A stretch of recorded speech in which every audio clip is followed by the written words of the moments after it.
야, 너 군대 어디 나왔냐? 하면은 나 압구정 방공포 나왔어. 나는 서초진흥 나왔는데 재건축을 하려면 아파트에 대공포, 탄약고, 군인들의 생활시설을 지으라 대공진지까지 갖추라니까 이거 너무한 거 아니냐? 아니냐고. 매브랜 여러분 반갑습니다. 매일경제신문 부동산부 이석희 기자입니다. 12월 둘째 주 주간 부동산 리뷰 주부리 시작해보겠습니다. 첫 번째 뉴스는 요겁니다. 압구정 250 대공부대. 무슨 말이냐? 여러분 최근에 이 압구정과 성수에 70층 아파트가 들어서는 게 가능해졌죠. 압구정 2구역 정비계획과 이제 성수 전략정비구역 지구단위 계획이 나와서 모두 이제 최고 250m까지 짓는 게 가능해졌는데 어쩌면 여기에 지어질 이 고층 아파트들의 대공포를 의무적으로 설치해야 될지도 모르겠습니다. 기사 제목을 한번 볼까요? 초고층 아파트 꼭대기에 군 대공진지 지으라고. 최근에 이제 강남역에서 얼마 안 떨어진 곳에 있는 아파트죠. 서초진흥아파트라는 곳이 있습니다. 여기가 근데 최근에 국방부로부터 재건축을 하려면 아파트에 대공포, 탄약고, 그리고 여기서 근무할 군인들의 생활시설을 지으라 이렇게 통보를 했습니다. 갑자기 웬 아파트에 대공포라는 생각이 들죠. 법적인 근거가 있습니다. 국방부에서 대공방어, 그러니까 하늘에서 벌어지는 적군의 활동을 막기 위해서 전국에 이제 대공방어 협조구역이라는 거를 지정을 해요. 서울의 경우는 서울 전체가 다 대공방어 협조구역입니다. 그리고 이 구역 안에서 건물을 지을 때 일정 높이 이상으로 지으려면 군과 협의를 하도록 돼 있습니다. 그래서 이 높이 기준이 크게 세 가지로 나뉘는데 우선은 해발고도 77m 미만인 경우에는 문제가 없습니다. 그냥 지으면 돼요. 두 번째 구간이 이제 77m부터 257m 구간입니다. 이 사이에서 높이 짓는 경우에는 이제 요 지역 관할 부대와 협의를 해야 하기도 하고 또 아니기도 합니다. 이게 좀 복잡한데 어떤 지역은 77m만 넘으면 협의를 해야 하기도 하고 어떤 지역은 165m까지는 오케이. 그거 넘으면 이제 협의를 해야 되고 그리고 최대 257m까지도 협의 없이 할 수 있습니다. 근데 이게 지역마다 이 높이가 몇 미터냐 이거는 이제 군사기밀에 해당하기 때문에 어떤 지역이 몇 미터다 이거는 공개가 되어 있지는 않습니다. 제가 과거 기사를 찾아보니까 구로구 같은 경우에는 165m까지 높아졌다는 기사가 있더라고요. 원래는 82m였는데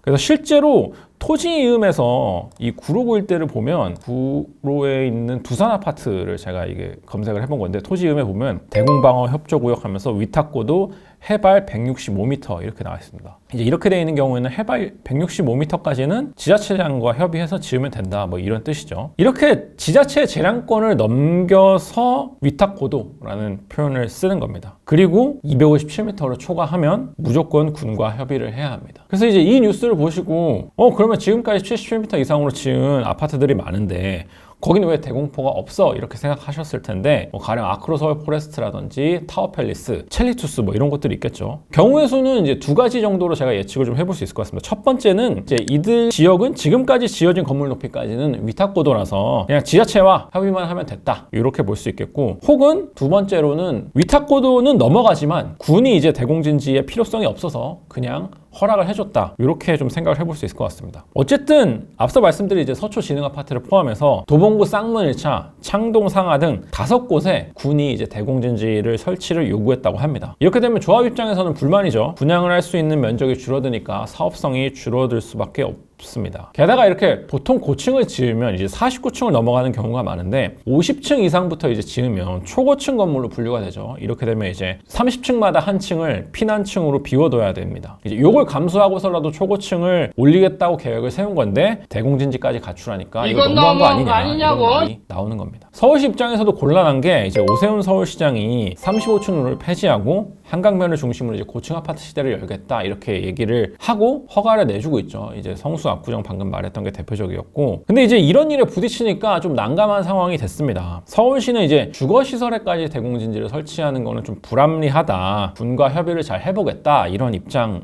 밝히긴 했는데 군은 협의의 대상이 아니다 이렇게 얘기했습니다. 대공방어 협조구역이 말이 협조구역이지 하라면 하는 거야 이렇게 약간 무섭게 나오고 있는 상황이라 협상이 잘 될지는 좀 쉽지 않아 보입니다. 사실 아파트가 아닌 다른 고층 오피스 빌딩에는 대공진지가 설치된 곳들이 있습니다. 여의도와 잠실의 고층 빌딩 일부에 있는 것으로 알려져 있죠. 앞으로 이제 오피스뿐만 아니라 고층 아파트들에도 생길지 궁금하네요. 야, 너 군대 어디 나왔냐? 하면은 나 압구정 방공포 나왔어.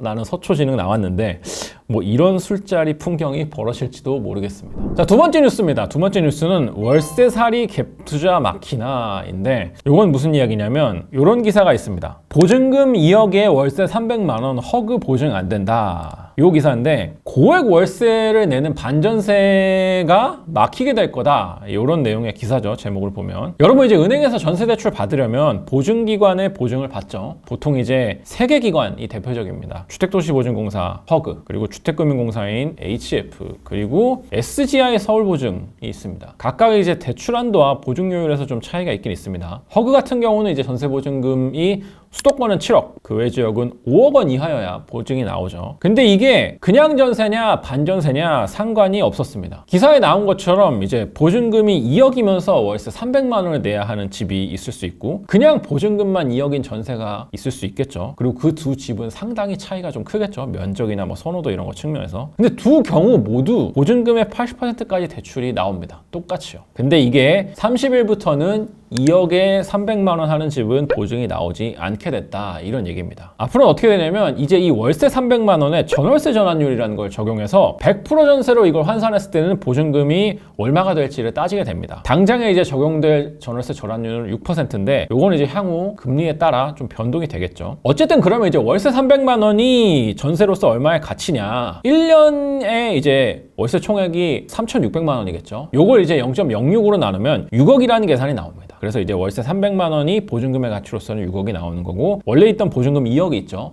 요걸 더하면 8억이 되는 겁니다. 총. 이 반전세를 전세로 환산한 가치는. 그러면 이제 한도가 넘어가기 때문에 대출이 안 나오게 되는 거죠. 이렇게 변화되는 이유는 이런 지적들이 있었기 때문입니다. 이제 전세보증금에 앞서 살펴본 것처럼 한도를 정해놨잖아요. 근데 한도를 정해놓고 이걸 반전세에도 똑같이 적용을 하는 게 상식적으로 맞는 거냐, 이제 이런 지적이고, 그리고 이제 허그나 주금공 같은 경우는 서민주거 안정을 목표로 운영되는 기관인데 여기서 어떻게 보면 이런 빈틈을 이용해서 고액 월세 사는 것까지 대출 보증을 해주는 게 맞느냐, 이런 거죠. 이런 지적들이 나오니까 방금 말씀드린 것처럼 변화가 되게 됐습니다. 주변에서 이제 여러분들도 반전세 내지 월세 사시는 분들이 계시죠. 그중에 이제 이런 분들 계시죠. 나는 어디에 돈 묶이는 게 싫다. 전세랑 월세 비교해 봤을 때 전세가 유리한 건 알겠는데 내가 전세에 묶일 목돈 가지고 더 높은 수익률을 내면 월세 살면서도 그게 더 이득 아니냐, 이렇게 생각하시는 분들이 계셔서 이렇게 주식 투자하시면서 월세 사시는 분들을 봤고, 또 하나 제가 자주 보는 케이스는 갭 투자하신 분들입니다. 전세 갭 플러스 지금까지 모아둔 돈으로 한 채 사두고 자기는 이제 월세를 사는 거죠. 이런 경우에 나는 좀 삶의 질을 포기하겠다, 갭 투자까지 했으니까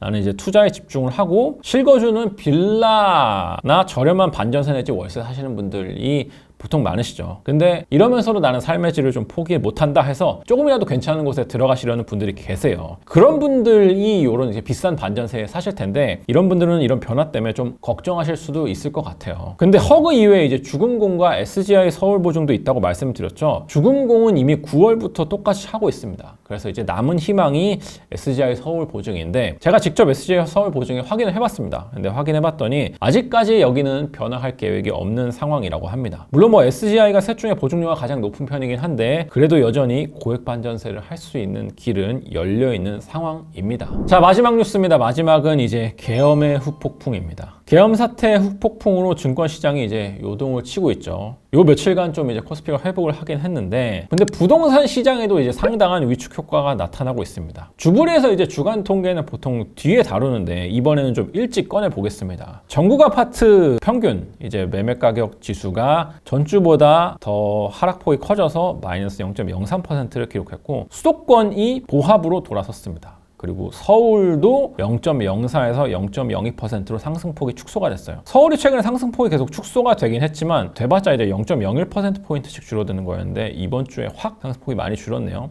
그리고 지방도 하락폭이 0.04에서 0.05%포인트로 더 확대가 됐습니다. 수도권 아파트 값이 보합을 기록한 거는 올해 5월 둘째 주 이후로 7개월 만입니다. 그리고 서울, 지난주에 이제 강동구가 하락으로 돌아서서 제가 눈여겨볼 필요가 있다고 말씀드렸는데 강동구는 이번 주에도 0.02% 하락을 했습니다. 여기 보시면 이제 서울 아파트 중에 이제 하락세로 전환한 자치구가 어딘지 지금 나와 있죠. 강동구 같은 경우에는 지난주에도 0.02% 0.02% 떨어졌는데 이번 주도 0.02% 떨어졌고 서대문구랑 동작구도 이번 주에 마이너스로 전환을 했습니다. 이외에도 이제 은평구도 이번 주에 마이너스를 기록을 했어요. 방금 말씀드린 지역들이 마이너스를 기록한 게 대체로 8에서 9개월 만입니다. 상당히 오래간만에 마이너스로 전환을 했습니다. 서울 집값 상승폭이 줄고 일부 지역이 마이너스로 돌아선 거 이거 보고 이제 대출 규제 때문에 원래도 보였던 흐름이 아니냐 이렇게 생각하실 수도 있습니다. 근데 제가 실제로 여러 군데 부동산에 전화를 해보니까 확실히 계엄령 이후로 손님이 많이 끊겼다고 해요. 국토부 실거래가 공개 시스템도 제가 어제 좀 들여다봤는데 매수 계약을 했다가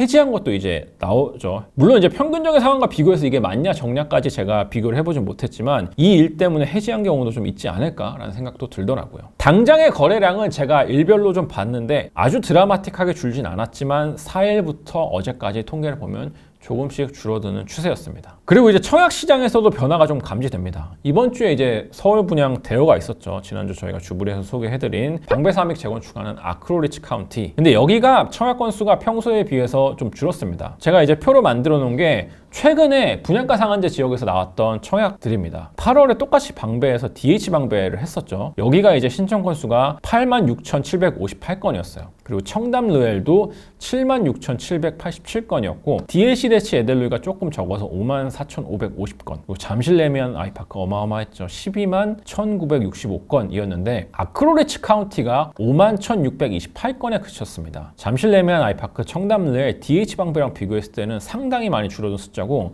DH 에델루이랑 비교했을 때는 별로 안 줄어들었는데 너무 침소봉대하는 거 아니야? 이렇게 생각하실 수도 있는데 DH 에델루이는 일단 일반 분양 세대 수가 아크로리치 카운티의 절반밖에 안 됐고 그리고 무엇보다도 여기는 실거주무가 있었습니다. 아크로리치 카운티가 주목을 많이 받았던 거는 방배에서 나오는 게 이제 계속 실거주무가 없었어가지고 실거주무가 없는 8억 로또라서 관심을 모았는데 그럼에도 불구하고 DH 에델루이보다 청약 신청 건수가 적었습니다. 사실 저는 아크로리치 카운티 같은 경우에는 그냥 무조건 하는 게 맞는 지역이라고 보는데 이제 어쨌든 아주 청약 고관여층이 아닌 분들은 이제 앞으로 집값이 어떻게 될까 이런 거시적인 흐름만 보고 청약을 할까 말까 이제 정하시는 분들도 계시거든요. 그래서 아무래도 계엄령 앞으로 좀 집값이 불안할 것 같은데 이런 생각 때문에 청약 굳이 해야 돼? 이렇게 하면 좀 줄어드는 경향이 있었던 것 같아요. 그래서 이제 정치적 불확실성이 계속 이어지는 동안에는 부동산 시장도 다들 눈치 게임을 하는 양상으로 가지 않을까 예측을 해봅니다. 자, 주간 시세는 앞서 살펴봤고 마지막으로 다음 주 분양 어디서 나올지 좀 살펴보겠습니다. 자, 다음 주 분양 16일부터 20일까지 이렇게 이제 분양이 나올 예정이고 수도권에서 눈여겨볼 곳은 여기 이제 곤지암역 센트럴 아이파크가 있는데 요게 이제 경강선 곤지암역 도보 5분 거리인 초역세권 단지입니다. 이제 경강선 곤지암역을 이용하면 판교까지는 25분에 가고 판교에서 이제 환승해서 강남까지는 한 45분 정도 걸린다 이렇게 좀 홍보를 하고 있더라고요. 그래서 이 단지 좀 눈여겨보실 분들이 있을 것 같고 이게 도시개발 사업으로 지어지는 단지거든요. 그래서 최근에 분양이 많았어요. 그래서 연달아 이제 분양을 하는 곳이라서 관심 가지실 것 같고 그 다음에 이제 남양주 덕소역 역세권에 덕소역 라운 프라이빗 리버폴이라는 곳도 분양을 합니다. 요거는 덕소 2구역 재개발하는 사업인데 전체 이제 999가구 중에 348가구가 분양이 될 예정입니다. 덕소 같은 경우에는 이제 덕소 뉴타운 재개발이 한창 하고 있죠. 그래서 좀 수도권에 관심 가지시는 분들은 여기도 좀 눈여겨보실 것 같습니다. 그 다음에 이제 지방이 요즘 청약 시장이 많이 안 좋죠. 근데 그럼에도 불구하고 올해 견조한 성적을 보였던 곳이 한 곳 있습니다. 바로 이제 충남 천안 아산입니다. 천안 아산에서도 아산 탕정자의 퍼스트 시티라는 단지가 나오는데 요거는 사실 천안 아산역이랑 가까운 곳도 아니고 뭐 아산 디스플레이 산단이라든지 탕정역과도 가깝진 않습니다. 오히려 여기는 불당동과 좀 가까운 곳이에요. 그리고 여기는 역시 도시개발 사업으로 지어지는 곳이라서 불당동에서 가깝긴 하지만 중간에 이제 KTX가 가로지릅니다. 그래서 완전히 같은 생활권이라고 보기는 어려워요. 물론 불당동이랑 연결되는 도로가 생길 예정이어서 연결이 될 예정입니다. 요 세 군데 정도 좀 관심 가지실 것 같고 이외에도 뭐 평택 브레인시티에서 2군데 나오고 이렇게 쭉쭉쭉 분양이 있을 예정입니다. 자, 이렇게 해서 이번 주 주간 부동산 리뷰 마무리해 보도록 하겠습니다. 여러분 다음 주에 저희가 이제 매부리 TV쇼 드디어 행사 날이 다가왔습니다. 많은 분들이 지금 신청을 해주셔가지고 거의 이제 마감 직전이라서 늦지 않게 신청 부탁드리겠고요. 다음 주에 그리고 저희가 반포에서 분양 예정인 단지 임장대리 이대리도 올라갈 예정이니까 많은 관심 부탁드리겠습니다. 그러면 저는 이만 인사드리겠습니다. 감사합니다.